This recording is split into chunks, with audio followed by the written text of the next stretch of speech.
Hello guys. तो आज हम शुरू कर रहे हैं क्लास 7th का चैप्टर फर्स्ट एनसीईआरटी का मैथमेटिक्स जो है इंटीजर्स। ठीक है, तो देखिए, सबसे पहले हम कुछ चीज़ें समझते हैं जो इंटीजर्स से रिलेटेड हमें समझना चाहिए। जैसे सबसे पहले इंटीजर्स क्या होते हैं। तो इंटीजर्स जो ये होते हैं ये यूजुअली दो टाइप के होते हैं, या तो पॉजिटिव इंटीजर या नेगेटिव इंटीजर्स। अब अगर हम बात करें तो नेचुरल नंबर्स क्या होते हैं।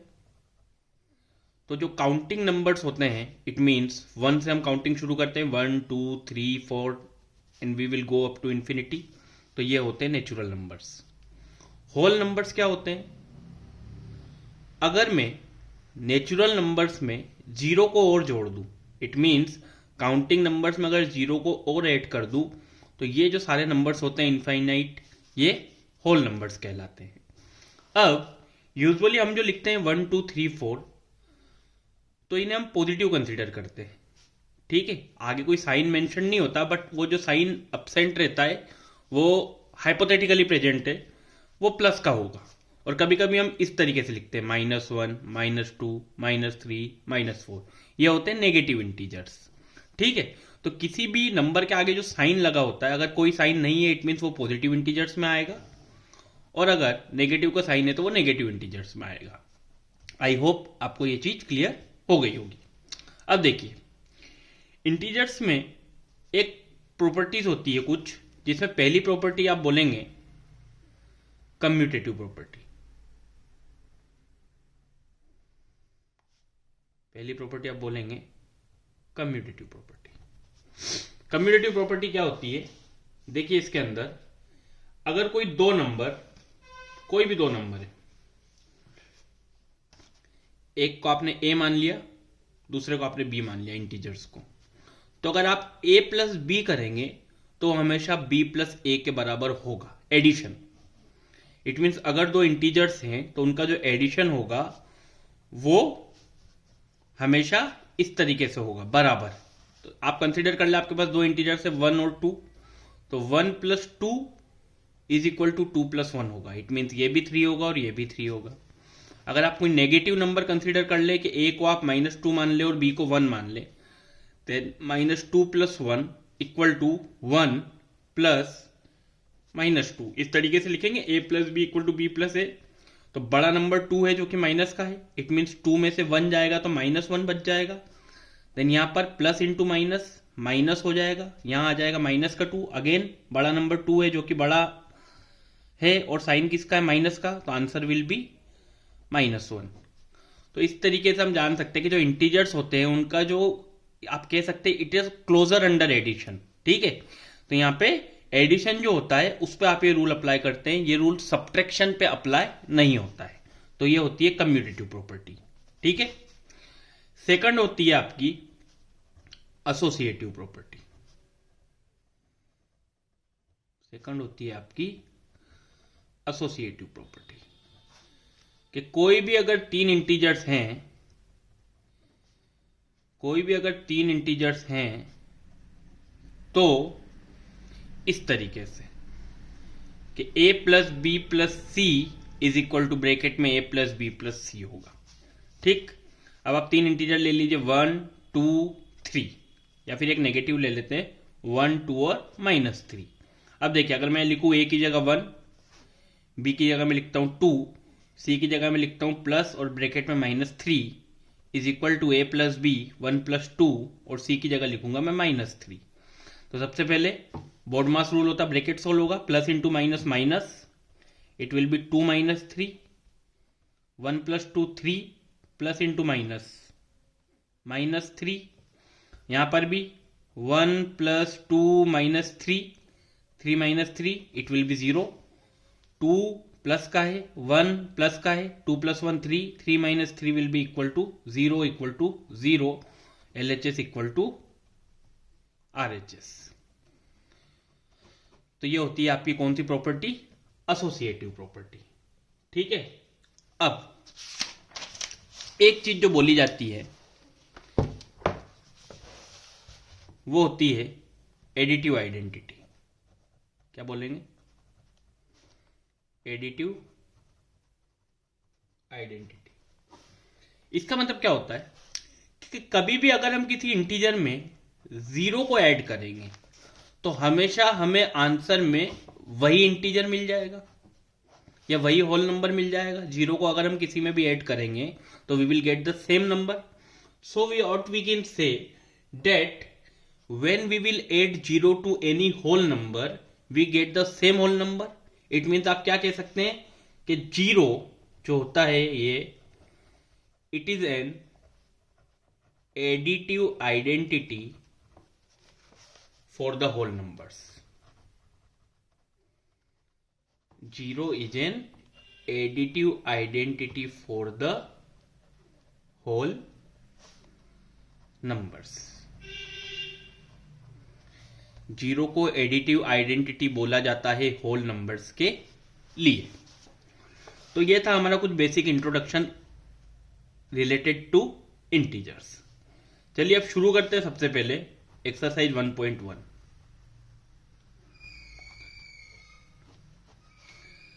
क्वेश्चन नंबर फर्स्ट जो है उसमें बोला है write down a pair of integers whose sum is -7। हमें पेयर ऑफ इंटीजर्स लिखने हैं ऐसे जिनका सम कितना हो -7 हो। अब देखिए सबसे पहले हमें यह देखना है कि जो बड़ा नंबर है मतलब जो रिजल्ट आया है वो माइनस का है। इट मीन्स बड़ा नंबर माइनस का आएगा। तो यहां पर आप क्या करेंगे सम मतलब a प्लस बी बराबर होना चाहिए -7 के। आपको अगर निकालना नहीं आता तो आप कैसे निकालेंगे? आप a को यहां पे कुछ भी मान सकते हैं क्योंकि यहां पे उसने इंटीजर का है, कोई मेंशन नहीं किया है पॉजिटिव नेगेटिव, सिर्फ एक इंटीजर।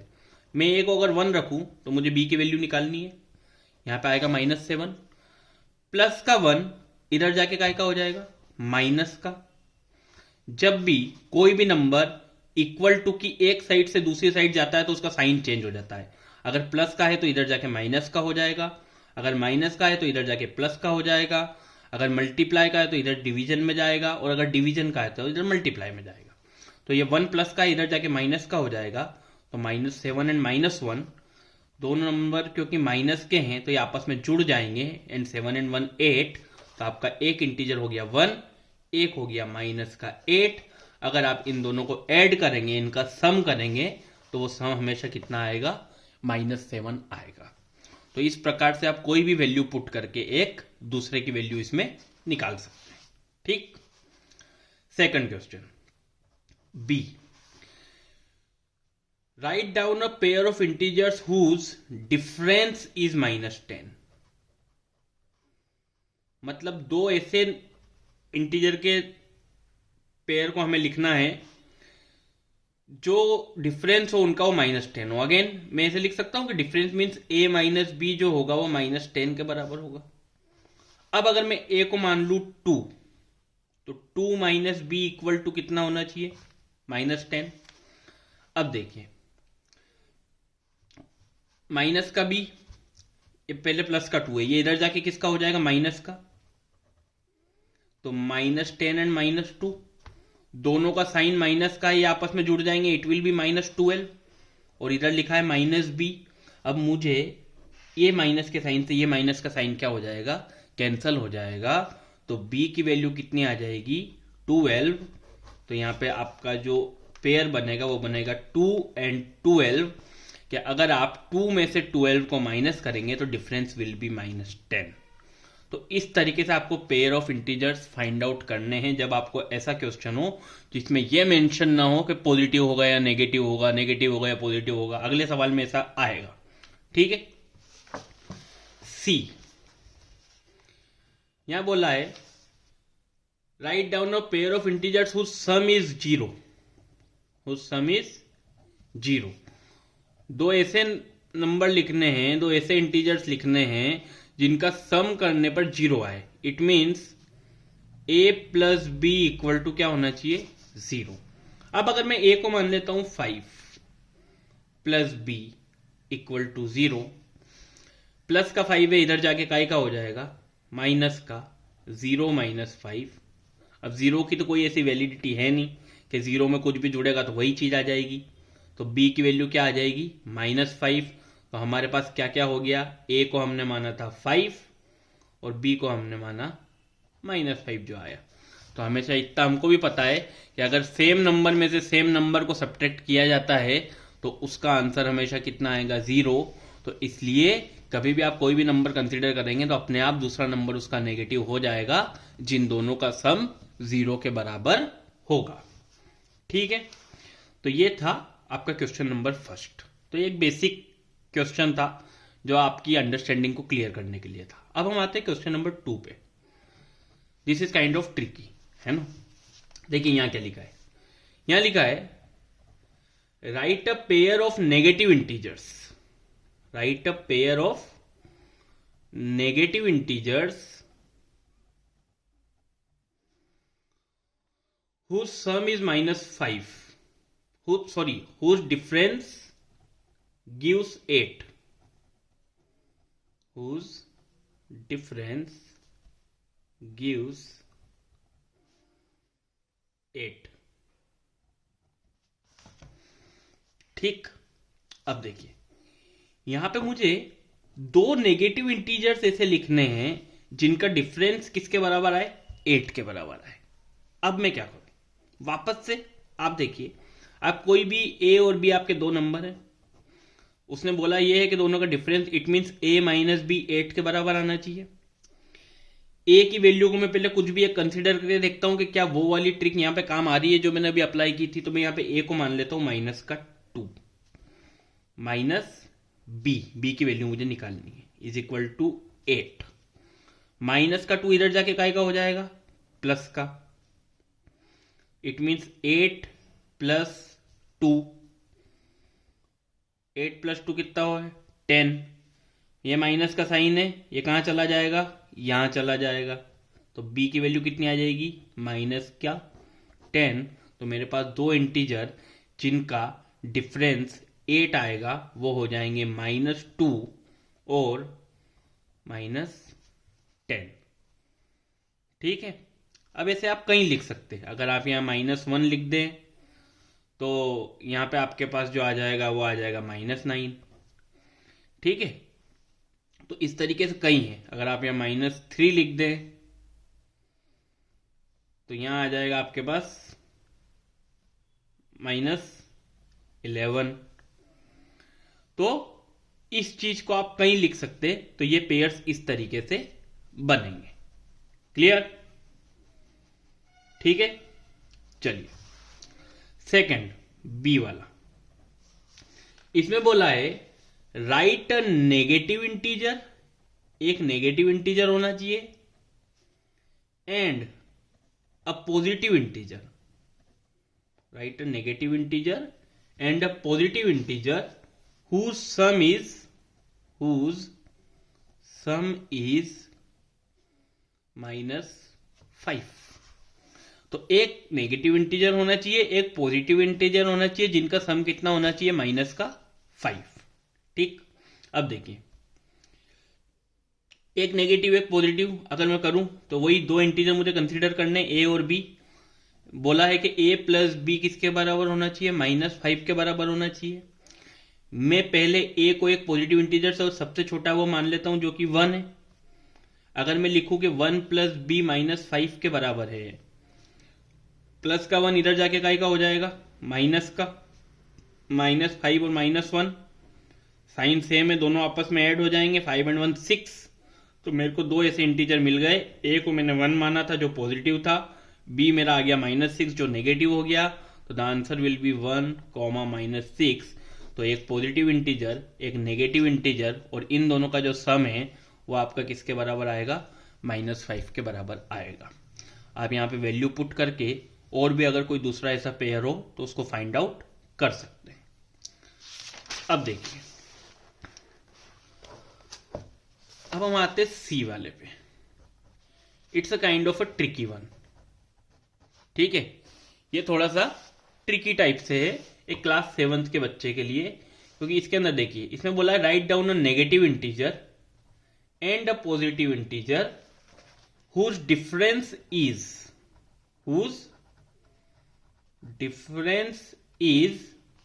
-3, whose difference is -3.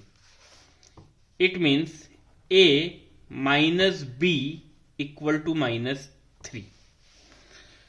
देखिए यहां पर क्या होगा. यूजुअली क्या होता है, ये जो हम कर रहे हैं, ये चीज क्या कर रहे हैं, जैसे अगर मैं एक फॉर्मल सा एग्जांपल ले लूं आपके लिए. अगर मैं एक नंबर लाइन पे बोलूं कि दो ऐसे नंबर जिनको जोड़ने पे 8 आए, तो यहां से अगर मैं ये 0 है तो ये 1 2 3 4 5 6, या फिर दो लोगों का डिफरेंस करने पे अगर 3 आए, तो देखिए 3 से 6 की दूरी कितनी होगी. 3 से 4 1 यूनिट, 2 यूनिट, 3 यूनिट, मतलब 6 माइनस 3 कितना हो जाएगा 3. वैसे अगर मैं बात करूं 2 से 5, तो 2 से 3 1 यूनिट, 3 से 4 सेकंड यूनिट, 4 से 5 3 यूनिट. इट मीन 5 माइनस 2 कितना हो जाएगा 3 हो जाएगा. तो ये जो हम डिफरेंस कर रहे हैं ये एक नंबर लाइन के ऊपर भी होता है. अब यहां पे क्या हुआ, जब आप अभी तक इसके पहले के जो सवालों में कंसीडर कर रहे थे, कोई भी वैल्यू रख रहे थे, माने हमने कोई रखी पॉजिटिव या नेगेटिव, तो उसमें हमारा आंसर आ गया. तो हमेशा जब भी ऐसा सवाल आया, आप शुरुआत एक छोटे से ही करें, क्योंकि इसके अंदर आपको बहुत रेयर ऑप्शंस में ही वो मिलेगा. दो ही ऐसे ऑप्शन है जहां मुझे लगता है कि उस पर ये वाली चीज आएगी. आप ए को मान लीजिए 1, तो ये आपका पॉजिटिव इंटीजर हो गया. ठीक है. अब 1 माइनस बी इक्वल टू आना चाहिए -3. ठीक है. माइनस का बी प्लस का 1 इधर जाके हो जाएगा माइनस का, प्लस का 1 इधर जाके काय का हो जाएगा माइनस का. तो माइनस बी इक्वल टू कितना हो जाएगा -4. अब अगर यहां में से माइनस बी में से ये कटा दूं तो बी की वैल्यू कितनी आ गई 4. इट मीन्स यहां देखो ये भी पॉजिटिव हो गया, ये भी पॉजिटिव हो गया. तो मेरा आंसर क्या हो गया, क्या हो गया, गलत हुआ, गलत हुआ या नहीं हुआ. अब यहां पे क्या हो रहा है देखिए. अब यूजुअली हमको इस वाले एस्पेक्ट को कैसे देखना है, हमको इसको ऐसे देखना है कि अगर मैं एक नंबर लाइन कंसीडर करूं, आप इसको ऐसे समझें. यहां देखिए, यहां 0, यहां 1, यहां 2, यहां 3, यहां -1, यहां -2, यहां -3. एक पॉजिटिव होना चाहिए, तो ये वाली साइड जो है ये पॉजिटिव है. एक नेगेटिव होना चाहिए, और दोनों का जो डिफरेंस होना चाहिए वो -3 होना चाहिए. मतलब अगर मैं देखो यहां पे अगर मैं 1 ले रहा हूं, ये 1, तो 1 से नेगेटिव की तरफ जाऊं तो 1 2 3 यूनिट्स. ये जो है यहां तक ये कितने यूनिट्स होंगे 3 यूनिट्स. मतलब एक ऐसा पेयर अगर ढूंढना हो तो वो होगा 1 और -2. और इसी तरह अगर अपोजिट जाऊं, अगर मैं यहां पे -1 लूं, तो वो यहां से कितना होगा 1 unit, 2 unit and 3 unit. It means -1 and +2. तो इस तरीके से यहां पर आपको ये फाइंड आउट करना होगा. अगर आप ये वाला अप्रोच इसमें अप्लाई करेंगे इस पर्टिकुलर क्वेश्चन में, तो you will not get the right answer. तो that's why this is kind of a tricky question, क्योंकि यूजुअली ये जो पॉजिटिव और नेगेटिव इंटीजर का जो डिफरेंस लिखा हुआ रहता है, अगर वो बड़ा रहता है तो आप इजीली वहां पे फाइंड आउट कर सकते हैं. बट जो एक बहुत मिनिमल उस पे केस पे आ जाता है, in that case you have to find a different approach. तो ये वाले क्वेश्चन में अगर आप आता है, अब अगर मैं एक देखूं तो आप देखिए 1 और -2 मैंने कंसिडर किया था. क्या बोला था, एक नेगेटिव एक पॉजिटिव जिनका डिफरेंस -3 होना चाहिए. ठीक है. अब -2 में से अगर मैं माइनस कर देता हूं किसको 1 को, तो आंसर विल बी -3. और यहां पे अगर -1 है उसमें से +2 को अगर माइनस कर देता हूं तो भी -1 और -2 द आंसर विल बी -3. मतलब इन दोनों केस में ही ये जो आप -3 ला पाएंगे डिफरेंस करके, वो यहीं से ला पाएंगे. ठीक है. इसके अलावा भी अगर आपको कोई ऐसे पेयर ऑफ इंटीजर्स मिलते हैं तो आप उन्हें फाइंड करने की कोशिश करें जहां से आपके एक पॉजिटिव और एक नेगेटिव इंटीजर का जो डिफरेंस है वो -3 हो. ठीक है. चलिए अब एक क्वेश्चन नंबर 3. क्वेश्चन नंबर 3 में बोला है, in a quiz team A scored -40, 10 and 0, and team B scored 10, 0 and -40। तो एक क्विज चल रही थी, उसमें टीम ए ने इतना इतना स्कोर बनाया और टीम बी ने 3 सक्सेसिव राउंड में इतना इतना स्कोर बनाया। विच टीम स्कोर्ड मोर, तो पूछा है कौन सी टीम ने ज्यादा स्कोर किया। तो भैया ये चेक करने के लिए मेरे को तीनों को जोड़ना पड़ेगा। तो टीम ए का स्कोर कितना था, -40 + 10 + 0। 0 का तो कोई वैल्यू है ही नहीं, 2 नंबर बच गए। बड़ा नंबर किसका, माइनस का, तो आंसर किस में आएगा, माइनस में। 40 में से 10 गया तो 30। Team B 10, 0, -40। 0 का तो कोई महत्व है नहीं, 10 -40। बड़ा नंबर 40, साइन आगे माइनस का, आंसर आएगा माइनस में। 40 में से 10 गया तो -30। तो कौन सी टीम ने ज्यादा स्कोर किया, किसी भी टीम ने नहीं। Both team scores equally. अब इसमें और क्या पूछा है, can we say that we can add integers in any order. तो हमने एक प्रॉपर्टी पढ़ी थी सबसे पहले, कम्यूटेटिव प्रॉपर्टी। कौन सी property, commutative property.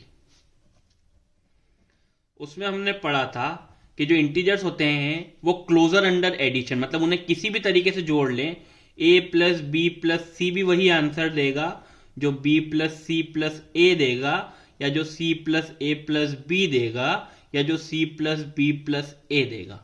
It doesn't matter हम इंटीजर्स को किस ऑर्डर में जोड़ते हैं, इंटीजर्स को आप किसी भी ऑर्डर में जोड़े, the answer will be the same. इससे हम इस चीज को वो कर सकते हैं। तो आप यहां देखें, पहले राउंड में उनका -40 था, इनका थर्ड राउंड में था। उनका सेकंड राउंड में 10 था, इनका फर्स्ट राउंड में था। उनका सेकंड राउंड में 0 था, इनका थर्ड राउंड में था। आप किसी भी ऑर्डर में सेम नंबर्स को जोड़ेंगे, the answer will remains the same. I hope आपको ये चीज समझ अच्छे से आ गई होगी। अब इस एक्सरसाइज 1.1 का लास्ट क्वेश्चन जो है, क्वेश्चन नंबर 4, वो है फिल इन द ब्लैंक्स। तो देखिए, -5 + -8 = -8 प्लस, यहां पे दिया है फिल इन द ब्लैंक। हमने एक प्रॉपर्टी पढ़ी थी, कम्यूटेटिव प्रॉपर्टी। क्या पढ़ी थी, a + b = b + a। तो ये a है, ये b है। यहां पे b आ गया तो a की जगह क्या आना चाहिए, -5। Clear. Second, -53 plus fill in the blanks = -53। किसी भी नंबर में क्या जोड़ूं कि हमेशा वही नंबर आ जाए, तो आंसर था 0। और इसको हमने क्या नाम दिया था, ये वाली जो चीज थी, एडिटिव आइडेंटिटी। 0 जो होती है वो एडिटिव आइडेंटिटी होती है होल नंबर्स की। ठीक है, किसी भी इंटीजर्स में अगर कभी भी 0 को जोड़ा जाए तो the answer will be the same integer. ठीक। Third, 17 plus bracket = 0। किसी भी नंबर में क्या जोड़ा जाए कि वो 0 हो जाए। तो भैया अगर कोई चीज प्लस में है, उसमें उतनी ही बड़ी चीज अगर मैं माइनस की जोड़ दूं तो वो अपने आप क्या हो जाएगी, 0 हो जाएगी। और अगर किसी भी माइनस वाली चीज में अगर प्लस की उतनी चीज जोड़ दूं तो भी वो क्या हो जाएगी, 0 हो जाएगी। तो यहां पे तो कोई इतनी परेशानी की बात ही नहीं है। किसी भी नंबर में अगर उसी नंबर के अपोजिट साइन का सेम नंबर जोड़ दिया जाए तो आंसर विल ऑलवेज बी 0। ठीक। Now the fourth one, 13 plus -12 fill in the blank = 13 plus -12 plus -7। एक प्रॉपर्टी बताई थी, क्या बताई थी, a + b + c = a + b + c। ये रहा a, ये रहा b, ये रहा a, ये रहा b। तो c की जगह क्या आ जाएगा, -7। और ये कौन सी प्रॉपर्टी थी, एसोसिएटिव प्रॉपर्टी। ठीक। और इसी तरीके से फिफ्थ जो है वो लास्ट बिल्कुल सेम है, -4 plus 15 plus -3 is equal to -4 plus 15 plus यहाँ क्या आएगा, ए है, बी है, सी है, ए है, बी है, तो सी क्या बच गया, -3, जो आपका क्या हो जाएगा, answer. So this is all about the first exercise of your first chapter integers. I hope कि इस वीडियो के बाद आप लोगों को इस एक्सरसाइज में कोई डाउट न रहेगा। अगर आपको कोई चीज़ समझने में दिक्कत आती है तो प्लीज़ कमेंट कीजिए एंड वी विल ट्राई कि हम आपकी सारी क्वेरीज को दूर कर सकें। अगर आपको वीडियो अच्छा लगता है तो प्लीज़ वीडियो को लाइक कीजिए, शेयर कीजिए और हमारे चैनल को सब्सक्राइब कीजिए। Thank you so much.